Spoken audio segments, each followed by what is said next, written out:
천사의 수태고지를 들은 마리아가 38절에 보시면 주의 여종이오니 말씀대로 내게 이루어지이다 라고 하는 믿음의 고백을 들은 천사가 임무를 다 마치고 이제 기쁘게 떠나갔습니다.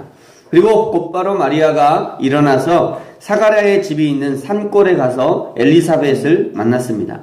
요셉과 마리아는 갈릴리 나사렛 호수 근처에서 살고 있었고요. 또 엘리사벳과 사가랴는 산지 높은 고원지대에서 살고 있었습니다. 예고 없이 찾아온 마리아의 소식에 엘리사벳도 기뻤겠지만 41절에 보시면 복중에 잉태된 세례 요한이 더 즐거워했습니다. 엘리사벳도 성령의 충만함을 받아 여자 중에 내가 복이 있으며 복중의 아이도 복이 있다라고 축복합니다. 지금 누가는 마리아와 엘리사벳의 이야기를 기록하면서 세례 요한의 잉태도 그리고 예수님의 잉태도 모두 성령으로 된 일임을 보여주고 있는 것입니다. 뿐만 아니라 43절은요, 내 주의 어머니가 내게 나오니라고 하면서 비록 아직 태어나지도 않은 그 예수님을 향해서 나의 주라고 고백하고 있습니다. 우리 43절 같이 한번 읽겠습니다. 시작. 내 주의 어머니가 내게 나오니 이 어찌된 일인가. 아멘. 성령이 계시는 곳, 성령의 지배를 받는 곳에는 하나님의 질서가 있는 것입니다. 하나님께 순복하고자 하는 자는 자연스럽게 하나님이 세우신 그 질서, 하나님이 세우신 질서를 지키고 그 하나님의 질서 아래 있기를 즐거워하는 것이죠. 그래서 비록 아직 태어나지도 않은 그 예수님을 향해서 나의 주라고 고백하는 것입니다. 그러나 사탄은 질서를 파괴합니다. 사탄의 지배가 있는 곳에는 늘 하극상과 구테타와 테러가 끊이지 않는 것이죠. 사랑하는 성도 여러분, 저와 여러분도 늘 성령 안에서 영적 질서를 소중하게 여기는 저와 여러분이 되어지기를 축복합니다. 하나님이 세우신 질서 중에 중요한 질서가 나이라는 질서입니다. 이거는 누구도 파괴할 수 없는 질서이죠. 나이라는 질서. 이것은 어떤 누구도 바꿀 수 없습니다. 교회에서도요, 이 질서가 무시되면 안 됩니다. 직분보다 앞서는 질서가 아닌가라고 생각합니다. 어떤 목사님들은 그렇게 하시는 목사님도 계시고요. 교회에서 직분보다 나이가 우선이다. 그래서 교회에서 나이 드신 어르신들이 항상 최고로 대우받고 그 다음이 직분이다. 이렇게 하시는 분들이 많이 있습니다.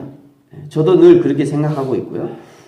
저와 여러분이 섬기는 교회에서도 이 나이라는 질서가 존중되어지면 참 좋겠다라는 생각합니다. 그래서 그분이 평신도이든지 아니든지 상관없이 늘 나이 드신 어르신들을 귀하게 대우하고 그분들의 인생을 존중해주는 그런 질서가 있으면 좋겠다는 생각합니다.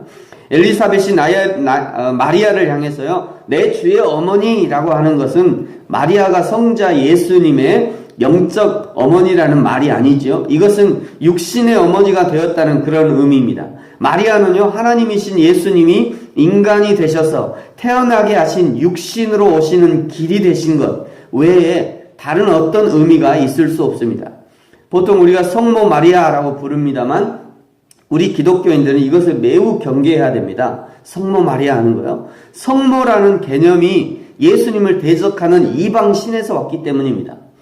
성모의 첫 출현은요, 창세기 10장에 보시면 함의 손자 니므롯이라는 사람이 나오는데요. 이 니므롯이 바벨탑을 쌓았던 그 바벨이라는 지역의 족장이었습니다. 그러니까 바벨탑을 쌓은 주동자가 바로 니므롯이었어요. 나중에 니므롯이 장가를 들었는데 니므롯은 자녀가 없이 죽었습니다. 그런데 그 아내가, 니므롯의 아내가 2년 후에 잉태한 것이 이제 나타났어요. 2년 후에. 그러면서 이 잉태한 아들을 낳고 이 아들은 니므롯이 환생했다. 이렇게 주장합니다.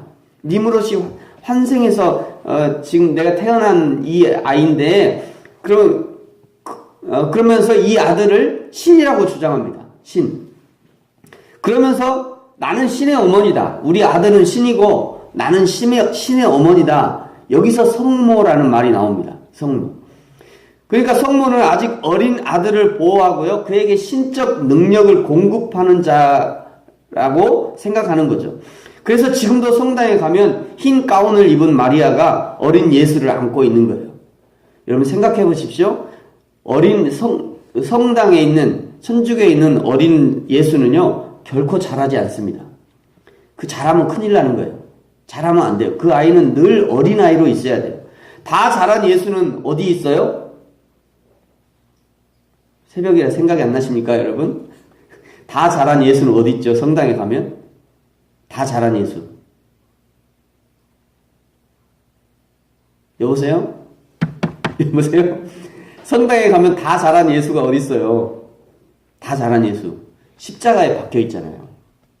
십자가에 박혀서 내려오면 안 되는 거예요. 성당에서는. 내려오면 큰일 나요. 그것이 성모의 개념이에요. 그리고 성당에서는 어떻게 하면 기도가 응답이 돼요? 여러분, 성당에서는 예수님께 기도하면 응답됩니까? 성모께 기도하면 응답됩니까? 성모께 기도해야 돼요.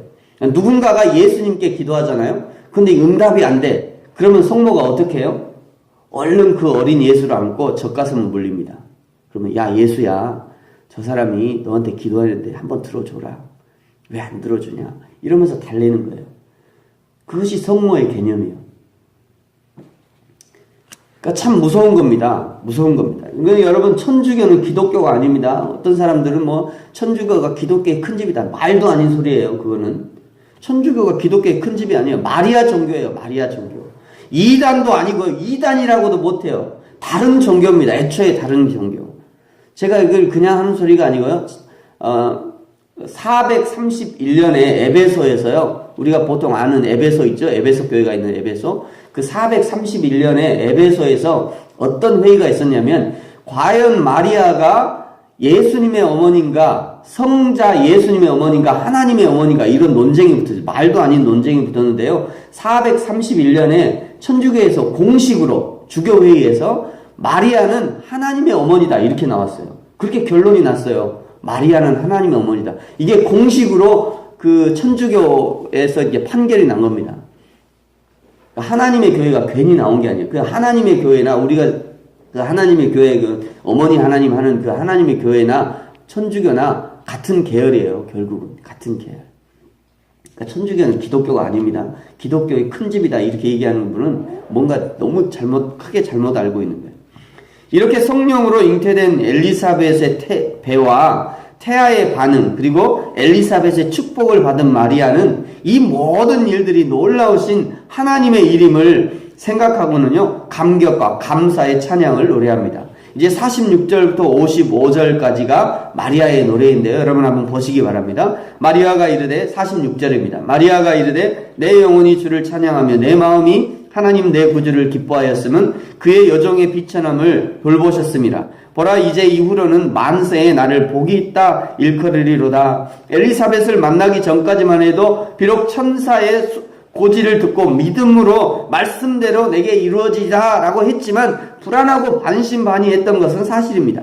그런데 이제 명확한 증거를 눈으로 보고 손으로 만져보니까 완전한 확신으로 바뀐 것입니다. 만세에 나를 복이 있다 일컬으리로다. 이 얼마나 확신에 찬 찬양입니까? 49절부터 보시면요. 능하시니가 큰 일을 내게 행하셨으니 그 이름이 거룩하시며 긍휼하심이 두려워하는 자에게 대대로 이르리로다. 이 일이 전능하신 성부 하나님의 일이라는 것을 확신하는 거죠. 51절, 그의 팔로 힘을 보이사 마음의 생각이 교만한 자들을 흩으시고 권세 있는 자를 그 위에서 내리치셨으며 비천한 자를 높이셨고 줄이는 자를 좋은 것으로 배불리셨으며 부자는 빈손으로 내보내셨도다. 하나님은 교만한 자를 징계하시고 겸손하고 비천하고 가난한 자를 멸시치 아니하시고 낮은 자들의 친구와 구주가 되어주신다는 것을 찬양하는 것입니다. 지금까지 갈릴리라는 지역이 얼마나 멸시를 받고 차별을 받고 거기 있는 사람들 역시 얼마나 차별을 받았던지 마리아 역시 이것이 마음이 아프고 원통했지만 그러나 하나님의 돌보심은 인생 역전을 가져온 것입니다.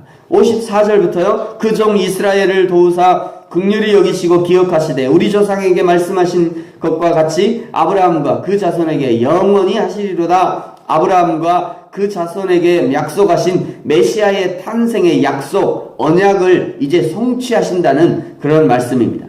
그리고 마리아는 엘리사벳과 함께 석 달을 머물고 집으로 돌아갔습니다.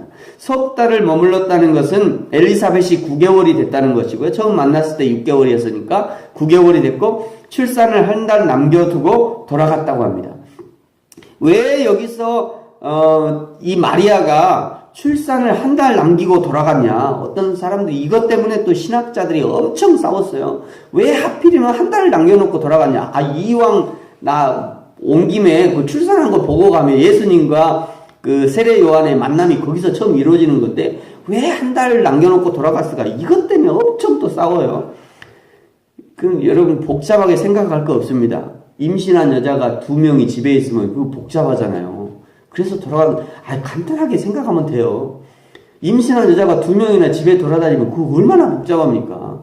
그것도 이제 곧 출산할 건데 그것도 얼마나 소중한, 그동안 애가 없었던 엘리사벳이 애를 낳는데 2명이나 돌아다니면 복잡하죠. 그리고 3개월 됐으니까 마리아도 얼마나 이 뜻이 심했겠어요.